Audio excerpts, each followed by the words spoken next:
how much kidnappers are taking from victims. My thing is, government should obviously organize this.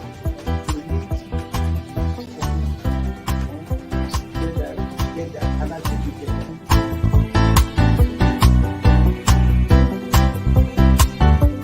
The 3% for the oil producing community is too low. So it is support that is needed. And once again, support your energy will blossom. This is Nigeria. You need to give people sense of belonging.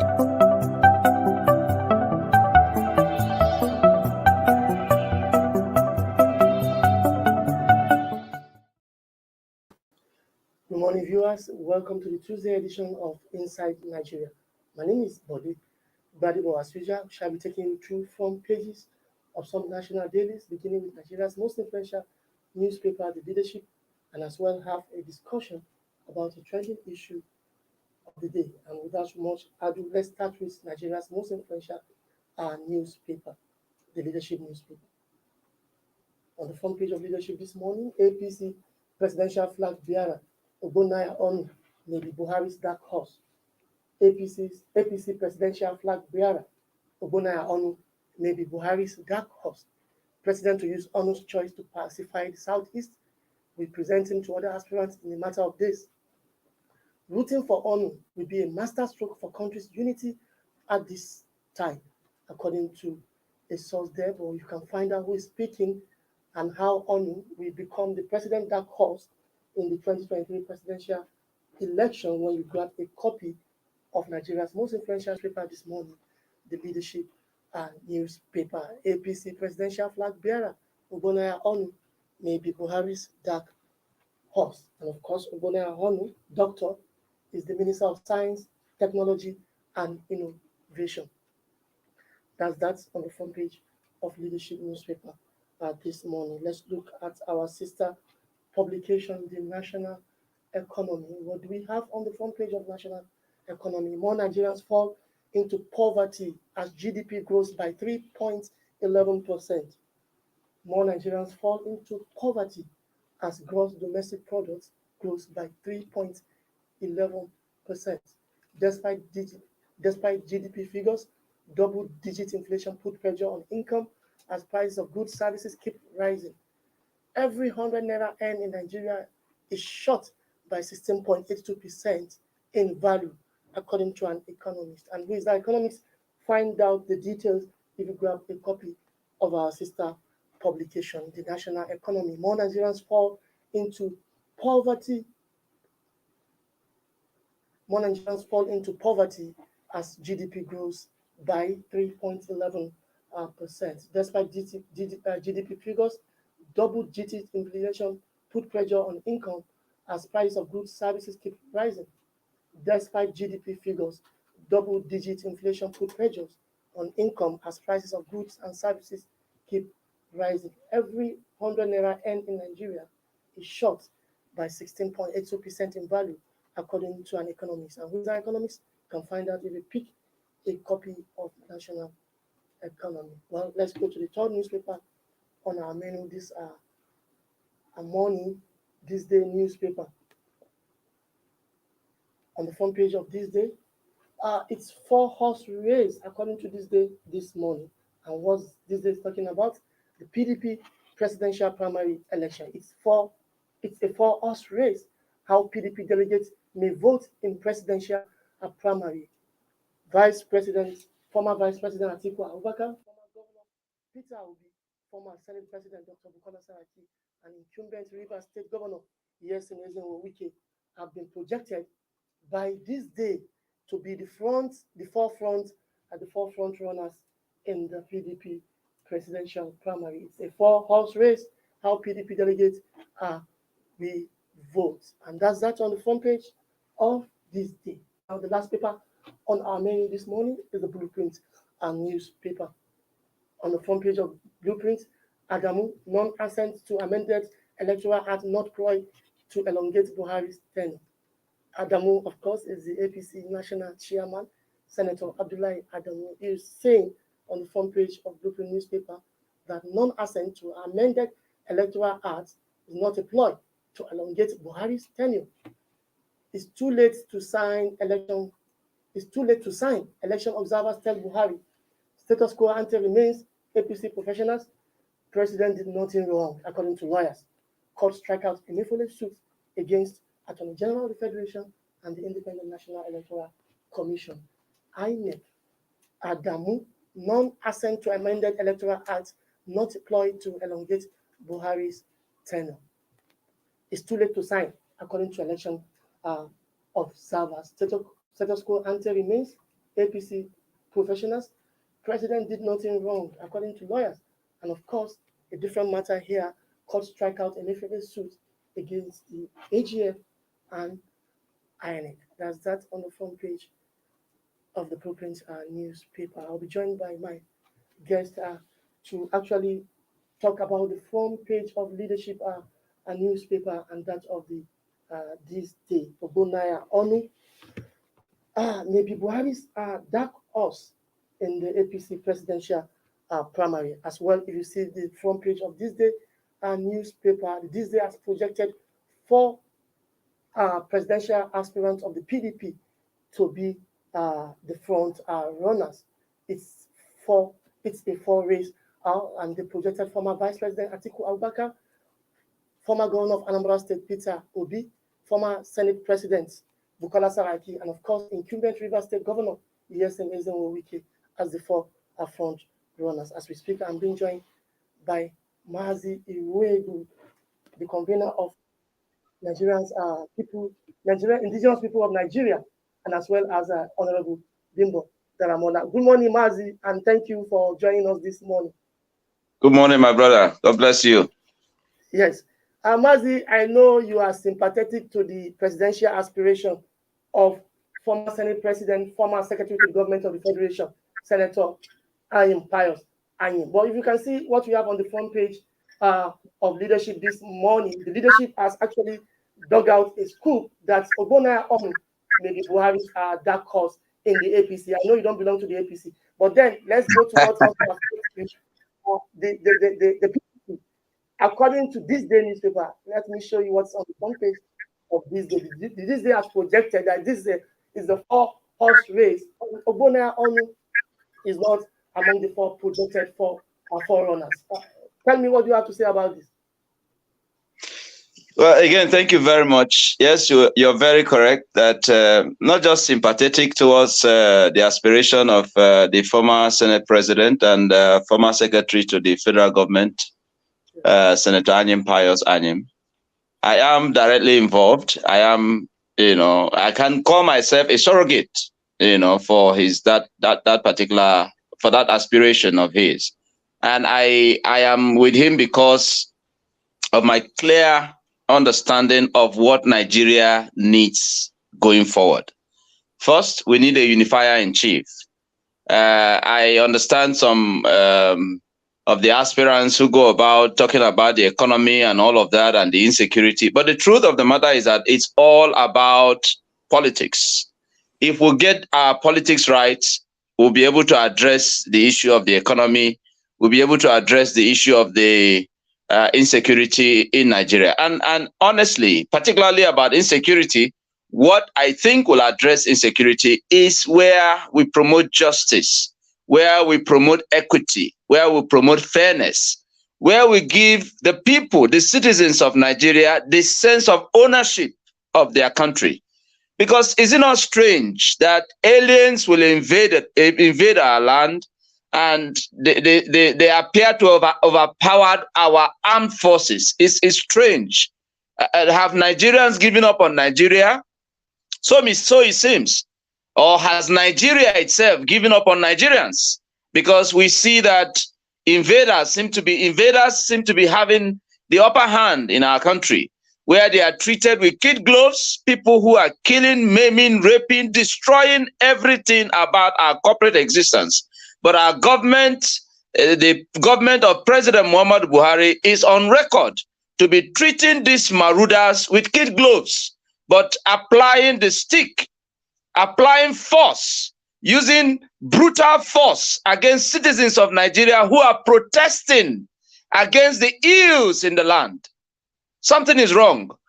About the projection by the THISDAY and your newspaper leadership. First, in APC, let me address that part of Ogbonnayan. And by the way, I'm not a member of any political party. I can assure you, I'm not a card-carrying member of any political party. I love Nigeria helplessly, and I identify with leaders who mean well for Nigeria. And that's why I identified with Senator Pius Anyim. But talking about the APC and the possibility of Dr. Ogbonnayan being Buhari's choice. Well, Buhari has a right to choose anybody he wants to choose, but the Nigerian people will choose thereafter.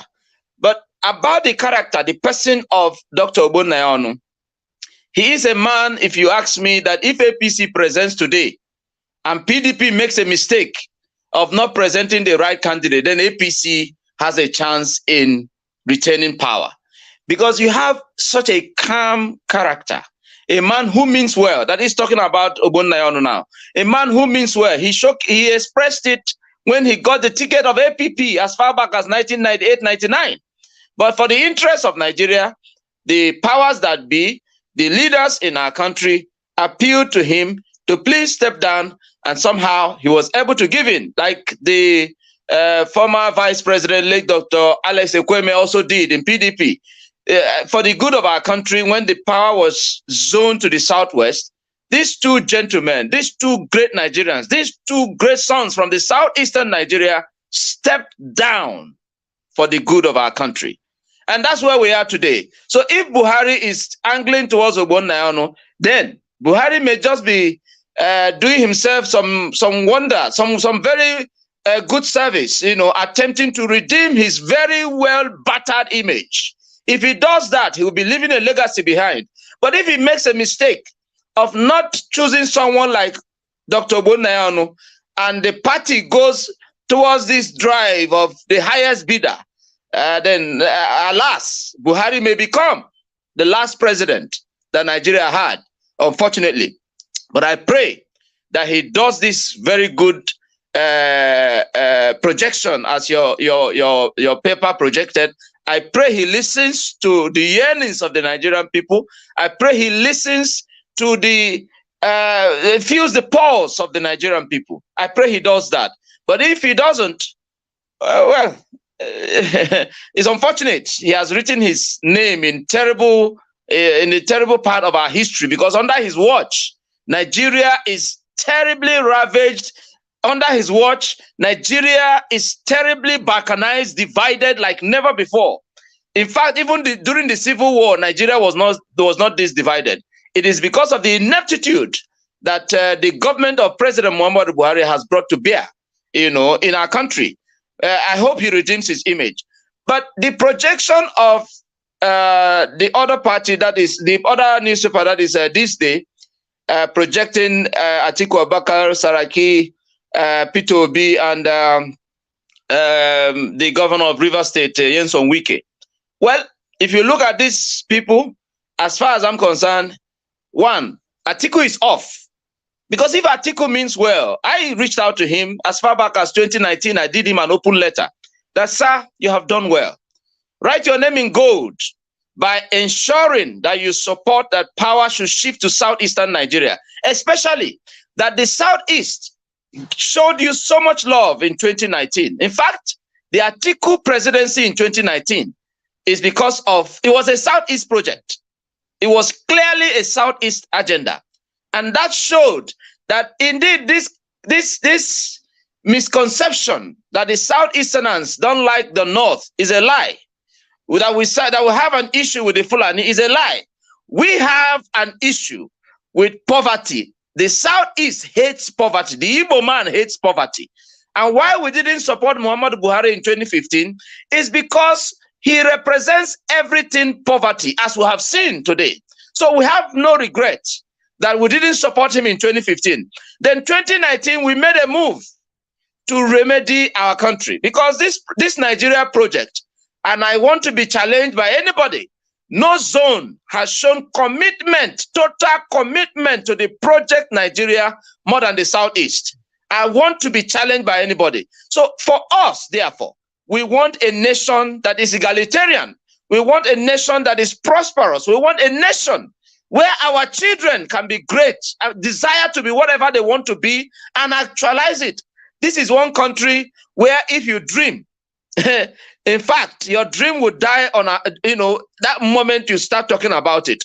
But we want a nation where people can aspire to be anything that they want to be. That's why in 2019, we supported Alhaji Atiku Abubakar, a Fulani man, you understand me, against another Fulani man, that is Muhammadu Buhari. So for me, personally, I think if there is anything that Atiku should do right now, it is quickly take the back seat and push forward, like I did advise him in 2019, he's number 2. Even though I have a choice candidate in the PDP, that is Senator Anyim Pius Anyim, but should Atiku support a P2B, for instance, then most likely he will be writing his name in gold. The likes of Saraki, yes, North Central has a case demanding for their turn, but we know that Nigeria came into existence by the amalgamation of Northern and Southern Protectorate. So after 8 years of a Northerner, it is natural justice, therefore, that power should shift to Southern Nigeria. And when it comes to Southern Nigeria, we should be discussing Southeast for equity, for justice, for fairness. So Saraki should wait. When it comes back to Northern Nigeria, North Central will have a case. And then Nyesom Wike, me directly saying to him through this medium, will be saying to our South brothers, it is time. It is time that we reconnect. It is time that we bring the bond that existed in the old Eastern Nigeria. It is time that we salvage what is left of our common patrimony. Nyesom Wike at this stage should be pushing for a Southeasterner to lead Nigeria in the next dispensation. That is my view. And I hope that other Nigerians understand that this is not a parochial view. This is not a selfish view. This is for the good of our country. This is what will augur well for our children and for our land. Let us do justice to all Nigerians. Then we can be discussing our nationhood. This is where I will stop. And maybe if you bring it further, we'll look at it again. All right, Mazi, it seems you agree with the projection by THISDAY newspaper, because you have said the strength and weakness of each of the 4 front runner. But then, even if you don't agree, do we have an alternative, in your own estimation, to Senator Anyim Pius Anyim? I'm saying in case Senator Anyim does not carry the day, do you see any other person that's capable of doing what Anyim can do for Nigeria? Senator Anyim Pius, why did I choose him? First, I look out for one who can manage all interests in Nigeria. We need a politician who has the experience. As former Senate president, he has managed a mini Nigeria. So present-day Nigeria, we need such a man, to bring that experience to the table. And then when you talk about administration of governance, for me, having manned the position of secretary to the federal government, what more are you looking for? For me, Anyim has it. Anyim has what we need now to get Nigeria going, to get Nigeria reinvented, to bring all interests to the table, to renegotiate our common patrimony. That is why I am projecting the aspiration of Senator Anyim Pius Anyim. In the absence of Senator Anyim Pius Anyim, of course, there are lots of good brains from the Southeast. P2B is doing well, even though, as far as I'm concerned, his approach to the campaign so far, I personally don't enjoy it, because one, he seemed to be jumping the gun. At this stage, it's delegates election. So, but he's going about the campaign as if he has become a candidate. However, his projections, the issues that he's raising is resonating with Nigerians. I agree with that. So a P2B will also do well if given the chance, and if he's able to gather all interest to the table. But my first choice, my brother, even though it's not in what you're projecting here, my first choice remains Pius Anyim Pius. And that is in PDP. In the APC, the name Ogbonnaya, if APC presents an Ogbonnaya, that is, for me, a good to go. So I have not rigidly held on to one candidate. However, I have highlighted why I am supporting the candidate of my choice. I hope that Nigerians see that reason. Because indeed, like I said, we have never been this divided. Therefore, we need a politician who has, the leg to connect to every part of Nigeria. A politician who knows who to pick his phone to call in northern Nigeria to say, can we come together, to discuss our common interests? Who knows who to call in the southwest, south, and every part of Nigeria, including the southeast. So for me, my brother, Anyim is the first choice and remains the first choice. However, should Nigerians look out for another aspirant from the southeast? Well, mine is, please, let us not allow this country go adrift. 2023 provides us a wonderful opportunity to redeem, the battered state of our country. Give it to such person as Anyim, and you know that we would have someone who has a cool-headed, who has the clear mind, who has the political experience, who has the administrative experience to ensure that all interest is captured on the table. That is why an Anyim presidency would do well. Because for goodness sake, what is wrong with Nigeria? Everyone has said it. The late Chinua Achebe wrote a book that there was a country. Well, if there was a country, what was that country about? That country came about by leadership. When the founding fathers of this country got independence, they made sacrifices, not because of what their group could get, but because of what all Nigerians can get. So that leadership is what is missing. We need to bring leaders who are selfless, leaders who mean well, leaders who have the fear of God and who have love for humanity. Can you imagine every day in our country, people are being slaughtered like chickens?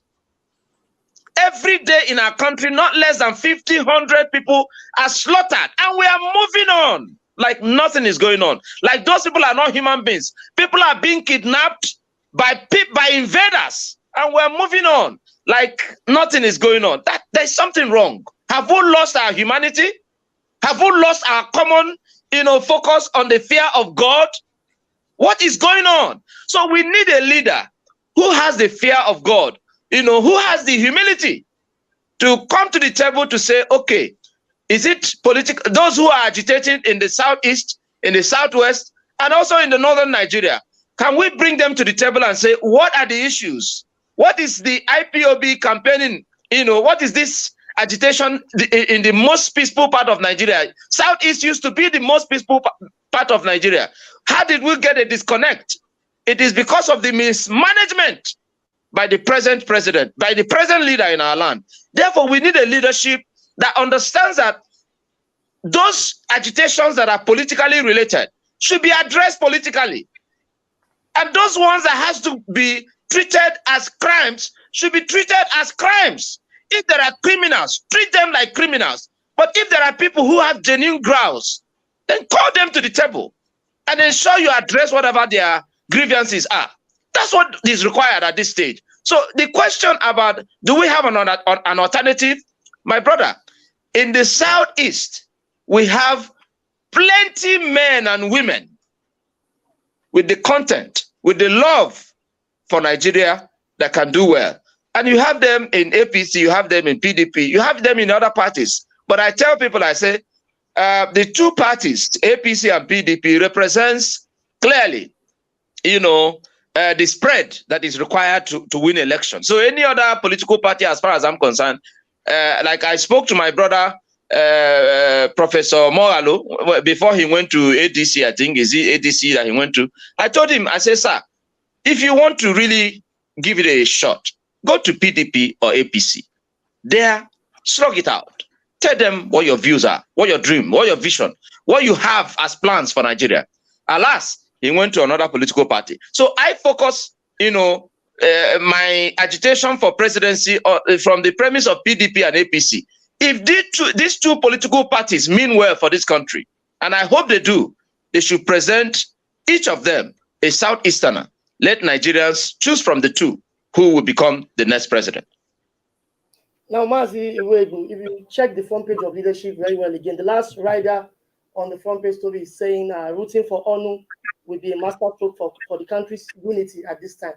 And I also know that you spoke about peace, unity, development. If Southeast is giving chance, the rest of them. Now, I don't want to know how prepared is the Southeast to take over the leadership of this country against the backdrop of IPOC violence in the region. You can see the broad day murders and the rest of them. Now, remember, recent history showed us that President Buhari, 7 years so far, North is the worst hit for development, insecurity, killings, and the North is the worst hit, despite a northerner at the helms of affairs. So, how sure are you that if the power will take to the Southeast, there will be peace, no, there will be development? My dear brother, you see, no man can give what he doesn't have. Buhari can't give what he doesn't have. That is why the northern Nigeria is ravaged by the insecurity. It's not because he's from the north. He just doesn't have it. You understand me? He doesn't have it. And you cannot therefore use the failure of Buhari to judge leadership. He failed woefully in bringing the interests of Nigerians together. He failed woefully in showing leadership. It appears clearly that his all of those acclaimed in Mr. Integrity and all that was, given to him, that Buhari was overrated. As far as I'm concerned, he was overrated. So we won't use him to judge the next crop of leadership that will come up. The issue of how will he guarantee the Southeast presidency guarantee a stop to the uprising in the Southeast? See, my brother, justice naturally douses tension. Once you do justice, it doesn't matter who is involved. Tension generally will calm down, and then you have some clarity of mind to renegotiate whatever your interest may be. A Southeasterner coming on board in 2023 will douse the tension in Nigeria, present tension in Nigeria. It will just take, like you poured ice water on this nation. And then you now see sanity. You now see some sense of, okay, can we give this country another chance? You see, for me, as far as I'm concerned, the happenings today in the Southeast is, I cannot hold IPOB responsible. Because, my brother, it's on record that for the months and years that IPOB protested and agitated before Buhari came on board in 2015, they never smacked anybody on the cheek. They were never violent. In fact, even when they were killed, when they protested in Onitsha, when they protested in Owerri, when they protested in Umuahia, when they protested in Enugu, when they protested in Aba, when they protested in different parts of Nigeria, they were killed. They didn't take to violence. So for me, therefore, what is happening in the Southeast is, as far as I am concerned, a fifth columnist agenda. The intention is to give a dog a bad name just to hang it, to demonize, to discredit the Southeast against the 2023 presidency. That's my view. And because I don't understand it, how that suddenly the most peaceful zone in Nigeria under the watch of Muhammadu Buhari has taken to arms. Those things you see, those evil that you see happening in the Southeast, that is on Igbo-like. That is not what we know about the Igbo man. The Igbo man loves life. The Igbo man holds life sacredly. So for us, what is happening in the Southeast is alien to the culture, tradition, and character of the Igbo people. So please, let's not use it to judge what the Southeasterners represents. I appeal to Nigerians, the conscience of this nation. Please, let us do justice and see that this nation is a blessed nation. All those negative stories about the Southeast, well, time will tell. May we get it right in 2023. But please, let's not use the failure of President Muhammadu Buhari to judge anybody who will become the next president of Nigeria, particularly that person coming from the Southeast. I can assure you, you will see that Nigeria is a blessed nation. You will see that these ills that we are faced with in this country, that is actually self-inflicted, that we don't have 24 hours light in our country, is self-inflicted, that we don't have the economy that is robust. When Jonathan was president of Nigeria, Nigeria's economy was $555 billion. Nigeria was among the first five highest economy, that is emerging economies in the world. First five. Suddenly, we brought a man who has now turned our country to the capital of poverty in the world. We brought a man who has turned our country to go to war with itself. Nigeria is at war with itself because of failure of leadership. So let us get it right. The Ogbonnaya presidency will do well. The Pius Anyim presidency will do well. And ironically, my brother, both of them are from the same state, Ebonyi State. Let us go there, and that's a state created by late General Sani Abacha, the man who proposed the geopolitical zones rotational, who bought it. He bought it from Dr. Alex Ekweme, who proposed it at the Abacha conference in 1995. Abacha saw wisdom. So Abacha was a nationalist. Abacha meant well for our country. So for me, if we want to get it, let's go back to the state he created. He created Ebonyi State. Let's go there and pick someone like an Ogbonnaya or like a Pius Anyim Pius and see that Nigeria is a blessed nation. Well, it's just a matter of days for us to know who will be the flag bearers of the political parties according to the INEC timetable. So in a matter of days, we will know who will be the flag bearers for the parties. Many thanks to you, Mazi Nnamdi Iruegbu, convener, Indigenous People of Nigeria, for creating time to join us this morning. Thank you very much, my brother. God bless you. When the need arises. Thank you very much. That was Mazi Nnamdi Iruegbu, convener, Indigenous People of Nigeria. On that note, we've come to the end of Inside Nigeria for this morning. Make it this with us tomorrow for the midweek edition, where Winifred Ogbebo will be holding forth. For now, my name remains Body Gbadebo. Bye for now. Thank you for watching. For sponsorship and advert placements, please contact 080-3688-6158. Last Word Leadership Podcast Studio. You have the last word.